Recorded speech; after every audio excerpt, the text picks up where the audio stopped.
Hello everyone, एक बार फिर से आपका स्वागत है आपके अपने यूट्यूब चैनल पर जिसका नाम है सक्सेस हरियाणा। अगर आप हरियाणा सरकार के एम्प्लॉय हो तो आप बिना देरी किए इस चैनल को सब्सक्राइब कर लो। और मेरे टेलीग्राम और व्हाट्सएप दोनों के ऊपर लगभग 20,000 कर्मचारी जुड़ चुके हैं। इधर डिस्क्रिप्शन में लिंक है, अगर आप नहीं जुड़े हो तो वहां पे जुड़ जाओ। आपको वहां पे कर्मचारी रिलेटेड जो भी इंस्ट्रक्शन आते हैं, सर्विस रूल, इस सब चीजों के अपडेट देता हूँ और रूल भी बताता हूँ। और मेरे चैनल के ऊपर बहुत सारी सर्विस रूल की वीडियो बन चुकी है।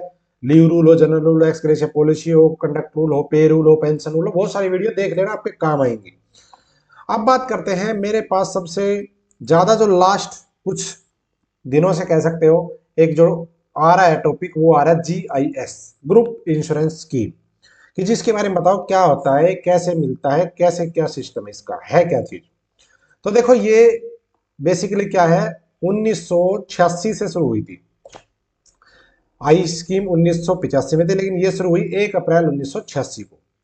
ठीक है। और उसके बाद फिर एक अमेंडमेंट आया और वो फिर उसमें आया 1/1/1990। यानी कि स्कीम दो पार्ट में है, एक तो 1 अप्रैल 1986 से लेकर के 1/1/1990 तक, और दूसरी है 1/1/1990 से लेकर के अभी जो चल रही है वो न्यू इंश्योरेंस की ग्रुप इंश्योरेंस स्कीम आजकल इसको कहते हैं। हर जो क्वार्टर में ना ये टेबल आती है, हर क्वार्टर में एक टेबल आती है। ठीक है। चीफ सेक्रेटरी के द्वारा ये ना वेबसाइट के ऊपर डाली जाती है। और कैसे होता है इसमें और क्या मिलता है वो बताऊंगा। देखो, सबसे पहली बात करें, ये दो तरीके की है। एक तो जो 1990 से पहले है, जो शुरू हुई स्कीम, उससे लेकर के 1/1/1990, वो तो है 10 रुपए एक जो टेबल। एक है 15 रुपए। मैं आपको बताऊंगा 15 रुपए के हिसाब से जो नए कर्मचारी हैं उनके लिए, क्योंकि पुराने बहुत कम बचे हुए हैं, तो 15 के हिसाब से बताऊंगा। इसमें दो चीजें होती है, मैंने भी समझने के बाद कुछ कैलकुलेशन निकाली है। तो इसमें सबसे पहली बात तो एक समझ लो, एक ग्रुप ए, बी, सी और डी, चार ग्रुप होते हैं। ग्रुप ए है, उनके कटते हैं 120 रुपए। ये किस में कटते हैं, जब 15 रुपए की टेबल है, जो उनके अकॉर्डिंग, यानी कि 1/1/90 से बाद वाले जो एम्प्लॉय है। अगर उससे पहले वाले होते, ठीक है, तो ये करते थे कम, 60 करते थे। बी के कटेंगे अब 60, मतलब कट रहे हैं अभी। और सी के हैं आपके 30, और डी के हैं 15। अब आप कहोगे जी 15 तो नहीं, ये 5 कटते। भाई सुनो, ये तो आपको सैलरी स्लिप में दिखाई देंगे ग्रुप ए के, बी के और सी के। ग्रुप डी के आपको दिखाई देते 5। तो इसका मतलब क्या हुआ, इसका मतलब ये हुआ, जो 5 रुपए है वो तो कटते एम्प्लॉई की सैलरी से, और जो 10 रुपए है वो देती है सरकार। ये टोटल बिल बनता है जो ट्रेजरी में जमा होता है, वो बनता है 15 रुपए का। ठीक है। इस तरीके से होता है, कटता 5 है लेकिन एक्चुअल में है 15। और ये 15 की टेबल क्यों बोलते हैं इसको, क्योंकि जो पहले वाली टेबल थी वो 10 से मल्टीपल थी, 60, 30, ठीक है, और आगे था 20 और 10, ऐसे था। अब है 15, 15, 30, 60, 120, 15 से डिवाइड है, इसे 15 और 10 का ये बनाया हुआ स्ट्रक्चर। ये तो बात हो गई इसकी कटते कितने हैं। अब दूसरी बात है इसमें कि जो दो फंड होते हैं, एक होता है इंश्योरेंस फंड, इंश्योरेंस फंड, ठीक है, और एक होता है सेविंग फंड, सेविंग फंड। अब जो इंश्योरेंस फंड है ना, उसमें तो कटते हैं 5, रेशियो है इनका, 5 तो कटते हैं इसमें, और 10 कटते हैं जाते इसमें, कटते नहीं जाते हैं। जो जो आपका डिविडेंट है, जैसे ग्रुप डी का अगर है तो 5 रुपए जाएंगे इसमें, 10 जाएंगे इसमें। ग्रुप सी का है तो 10 रुपए जाएंगे इसमें, 20 जाएंगे इसमें, ऐसे 5 और 10 का रेशियो इसमें बनाया गया है। अभी क्या होता है, अगर आप सही सलामत रिटायरमेंट हो गए तो आपको मिलेगा सेविंग फंड में जो पैसा होता है वो वाला। ठीक है। कोई कोई इसको पेंशन फंड भी बोल देते हैं, सेविंग फंड में। तो यानी कि जो 10 के हिसाब से आपका कटा है, 10 का मल्टीपल करके देख लेना, तो वो मिलेगा। लेकिन अगर किसी की ऑन ड्यूटी डेथ हो जाती है तो फिर आपको मिलेगा दोनों, इंश्योरेंस का भी और ये आपका सेविंग फंड का, फिर मिलेगा पूरा पैसा। और उसके ऊपर ब्याज होता है वो अलग है। लेकिन ये कब मिलता है बता दिया मैंने। अगर आप सही सलामत रिटायर हो तो आपको केवल मिलेगा ये नहीं मिलेगा। और मिलता कितना पैसा वो देख लो। अगर डेथ होती है तो, पहले डेथ होती है तो कितना मिलेगा, सुनो। अगर आपकी डेथ हो जाती है, ठीक है, तो ग्रुप ए का अगर एम्प्लॉय है तो उसको मिलेगा आज के टाइम में 1,20,000 रुपए। जो आपका 120 रुपए कटता है ग्रुप ए का, ग्रुप इंश्योरेंस स्कीम के नाम के 1,20,000, बाकी बेनिफिट्स अलग है, कभी कोई सोचे इतने ही मिलेंगे, नहीं, और भी मिलते हैं, लेकिन मैं सिर्फ बात कर रहा हूँ ग्रुप इंश्योरेंस स्कीम की। बी ग्रुप का अगर कोई है तो उसको मिलेंगे जी 60,000 रुपए। ठीक है, 60,000, एक जीरो लगा लो। सी का है तो 30,000, और डी का है तो मिलेंगे 15,000। ऐसे होता है। ठीक है जी। तो ये है अगर इंश्योरेंस का पैसा, अगर ऑन ड्यूटी डेथ हो जाती है, मतलब रिटायरमेंट से पहले, ये नहीं ऑफिस की में ही डेथ हो, नहीं, घर भी हो सकती है, मतलब रिटायरमेंट से पहले डेथ होती है तो ये ग्रुप इंश्योरेंस का ये पैसा आपको मिलता है अलग से, ग्रुप इंश्योरेंस स्कीम का, इंश्योरेंस फंड का। और जो सेविंग फंड है वो अलग से मिलेगा। ये बात होगी क्लियर मेरे हिसाब से। अगली बात है भाई, अब इसमें आ जाओ, कैलकुलेशन कैसे होती है। कैलकुलेशन से पहले आपको एक चीज जाननी पड़ेगी, जो ये 1990 एक 1990 से पहले वाले हैं, तो उस टाइम पे ये जो ग्रुप इंश्योरेंस स्कीम थी, ये शुरू करते थे कर्मचारी का इंश्योरेंस फंड तो पहले महीने से स्टार्ट हो जाता है कटना। जो रेशो बताया ना 5 और 15 वाला 10 वाला, ये हो जाता शुरू पहले दिन से ही, पहले महीने से इंश्योरेंस फंड। लेकिन सेविंग फंड नहीं होता पहले दिन से।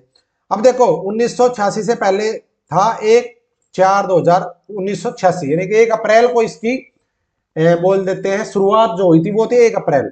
तो अगर कोई इंप्लॉय मई में ज्वाइन करता है फॉर एग्जांपल, या जून में ज्वाइन करता है, यानी कि अप्रैल के बाद अगर ज्वाइन कोई करता है, तो उसका सेविंग फंड का जो डिडक्शन था वो शुरू होता था अगले साल 1 अप्रैल से, यानी कि उसकी शुरू होगी 1/4/1987 से, अगर कोई बंदा 1 अप्रैल के बाद ज्वाइन करता है तो।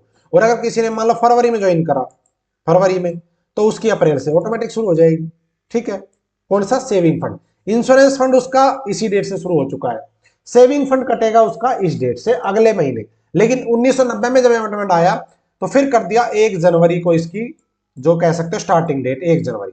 अब अगर कोई इंप्लॉय 1 जनवरी के बाद में ज्वाइन करता है, तो उसका जो सेविंग फंड का पैसा जो 10 रुपए वाला मल्टीपल है, वो कटेगा अगले साल। जब जैसे मान लो फॉर एग्जांपल समझाता हूं, अगर आपकी ज्वाइनिंग आज मान लो क्या चल रहा है, अभी चल रही है फरवरी, अगर किसी की ज्वाइनिंग 28 फरवरी को हो जाए, तो उसका सेविंग फंड अगले साल 1 जनवरी को स्टार्ट होगा, यानी कि 1 जनवरी 1/1/2026 से शुरू होगा उसका सेविंग फंड। लेकिन इंश्योरेंस फंड उसका शुरू हो जाएगा आज से ही, जिस दिन उसकी, मतलब आज 28 तारीख नहीं है, आज तो 26 ही है, शिवरात्रि। और हाँ, आप सभी को शिवरात्रि की बहुत बहुत शुभकामनाएं, महाशिवरात्रि की।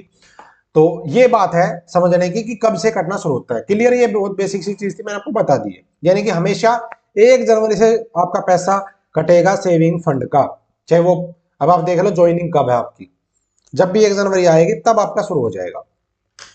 इसके बाद आएगा जी कि अगर किसी कर्मचारी का प्रमोशन हो जाता है, अब तो ये तो बात है, मान लो कोई ग्रुप डी में लगा, चल रहा है चल रहा है चल रहा है, सी में लगा वो भी चल रहा है, रिटायरमेंट हो गया, बी में लगा वो रिटायरमेंट हो गया। लेकिन ऐसा भी हो सकता है ना, डी में लगा वो रिटायरमेंट हो, जब सी में पहुंच गए, तो जब उसका प्रमोशन होगा, ग्रुप बदलेगा जैसे ही, ग्रुप की बात है ना कि प्रमोशन की, क्योंकि क्लर्क है कोई, अब प्रमोशन आ गया असिस्टेंट बन गया, तो रहेगा तो ग्रुप सी में, तो तब नहीं, तब भी उसके 30 कटेंगे, पहले भी 30 कट रहे थे।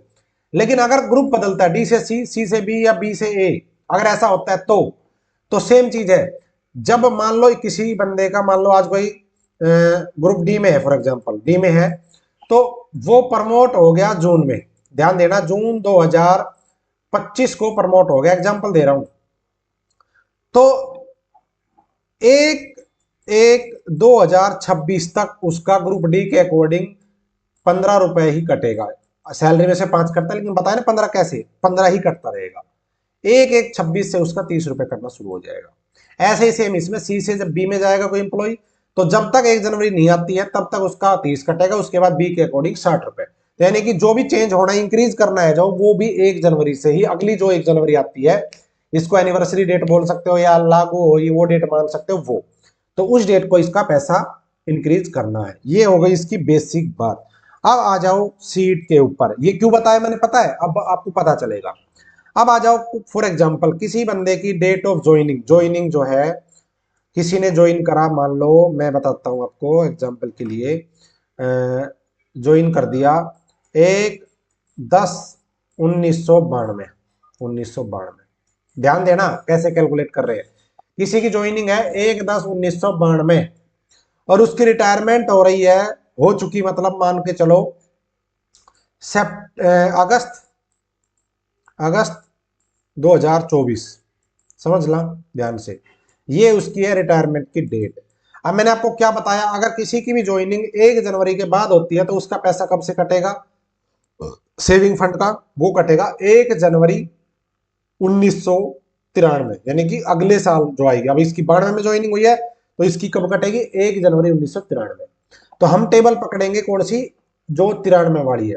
अब 93 वाली टेबल कौन सी है, ये वाली, ये है 1993 की टेबल। क्यों, क्योंकि जब उसकी पैसा ही कटना सेविंग फंड में 1 जनवरी 1993 को हुआ है, तो हम वही पकड़ेंगे, 92 नहीं पकड़ेंगे। अब देखना रिटायरमेंट कौन से महीने में हुई। मैंने आपको क्या बताया शुरू में, हर क्वार्टरली ये टेबल आती है। जब इसके, ये मैं आपको पुरानी क्यों दिखा रहा हूं पता है, क्योंकि मैंने इससे पहले देखो ये टेबल भी थी इधर, ये वाली टेबल अलग है, ये अलग है, नई लेटेस्ट, लेकिन उसका ना ये जो पीडीएफ है वो साफ नहीं थी, तो आपको समझ नहीं आता, इसलिए मैंने क्लियर पीडीएफ ढूंढी है।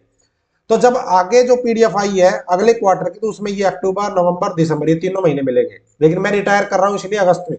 अब कोई बंदा जब अगस्त में रिटायर हो रहा है, ध्यान देना, अगर कोई बंदा अगस्त में रिटायर हो रहा है, तो जिस महीने में वो रिटायर होगा, तो सीधी सी बात है उस महीने की सैलरी में उसका जीआईएस कटना है। अगर मान लो कोई भी बंदा 30 अगस्त को रिटायर हुआ, ठीक है, तो उसकी पूरे महीने की सैलरी तो बढ़नी है, जीआईएस भी कटना है, तो हम टेबल देखेंगे उसकी अगले महीने की, यानी कि सितंबर 2024 की।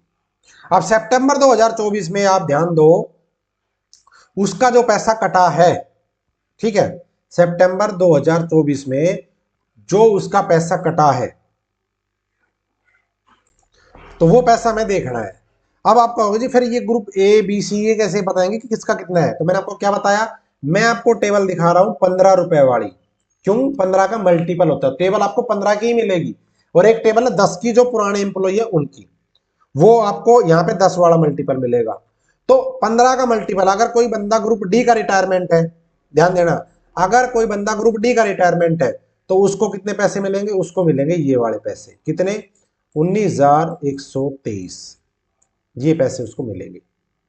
अब कहोगे जी ये कैसे, क्यों, क्योंकि ग्रुप डी का कितना कटता है, 15 ही है, ठीक है, 15 ही है ना, उस हिसाब से उसको पैसे मिलेंगे ये वाले, समझ गए। और अगर अब इसमें वो इंश्योरेंस वाला फंड इसमें नहीं जुड़ा हुआ, वो नहीं मिलेगा, लेकिन 15 के अकॉर्डिंग जो टेबल उसका ब्याज वगैरह जुड़ के सब कुछ, इसमें कंपाउंड इंटरेस्ट लगता है इसमें, और इसमें देखो अलग अलग इधर ब्याज भी दिखा रखा है आपका। तो ये ऑटोमेटिक है, सीट में कैलकुलेट भी नहीं करना, अगर आप करना भी चाहते हो तो कर भी सकते हो। आप इसकी सर्विस निकाल लो, 1992 से 2024 तक कितने साल की सर्विस हुई, कितने महीने की, आप उसका निकालो, इसके कितने कटे और ब्याज कितना है, तो ब्याज आ जाएगा। तो ये इसका पैसा कितना बनेगा, कोई ग्रुप डी का इंप्लॉय रिटायर होता है तो ये बनेगा 19,123 रुपए उसको मिलेंगे जीआईएस के नाम के, ग्रुप डी के इंप्लॉय को, जो 1992 में ज्वाइन किया था। अब अगर इसकी जगह कोई ग्रुप सी का होता और डेट ऑफ ज्वाइनिंग सेम होती, रिटायरमेंट सेम होती, ऐसा हो सकता है कि ग्रुप सी का हो, तो अगर ग्रुप सी का है तो इसका मल्टीप्लाई कर दो 2 से। क्यों, क्योंकि जो इंप्लॉय है 15 के अकॉर्डिंग टेबल है, तो 15 दूनी 30, उसका कितना करता है ग्रुप सी वाले का, ग्रुप सी वाले का करता है 30 रुपए। हमने टेबल निकाली 15 की, तो 15 दूनी 30, तो इसका 2 गुना कर दोगे, डबल कर दो इसका, वो आ जाएगा ग्रुप सी का इंप्लॉय, जिसकी डेट ऑफ ज्वाइनिंग यही मान लोगे, तब डेट ऑफ ज्वाइनिंग अलग हो जाएगी, तो डेट ऑफ ये पैसे भी बदल जाएंगे।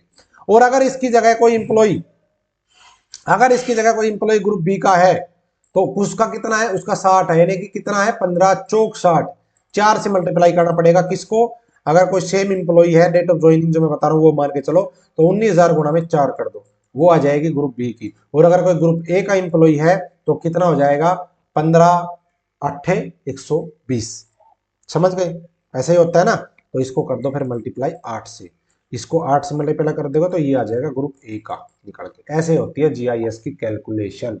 इसमें इंटरेस्ट भी आ गया आपका, कंपाउंड इंटरेस्ट, मतलब कंपाउंड इंटरेस्ट मिलता है, और आपकी जो प्रिंसिपल अमाउंट है जो आपने कटी है आपके अकाउंट से, आपकी सैलरी से, वो भी आपकी आ जाएगी। वो आप खुद भी कैलकुलेट कर सकते हो, इस बंदे की सर्विस निकाल के, वो 1992 में इसका पैसा कटना, 93 से शुरू हुआ, 1/1/1993 से, तो उस डेट से लेकर के 2024 अगस्त तक का उसकी निकाल लो, और उसके कटे हैं पैसे कितने, उसके कटे थे, ग्रुप डी का तो 5 रुपए कटे हैं, ग्रुप सी का है तो 30 कटे हैं, और ग्रुप बी का है तो 60 कटे हैं, और ग्रुप ए का है तो 120 कटे हैं। मल्टीप्लाई कर लो 100, जैसे मान लो ग्रुप ए का है, तो ग्रुप ए का है तो 120 गुणा में 12, ये तो होगा 1 साल का। अब सैलरी उसकी कितनी नौकरी हुई, तो 7 साल, तो वो हुई 24 साल, ये 31 साल, 31 साल के बाद ये कितने महीने हो गए, अगस्त तक के 8 महीने ये हो गए, तो 31 से मल्टीप्लाई कर दो इसको, ये आ जाएगा पैसा वो, और 7 महीने को 120 से मल्टीप्लाई और कर दो, टोटल जोड़ लो, ये आ जाएगा प्रिंसिपल अमाउंट उसका,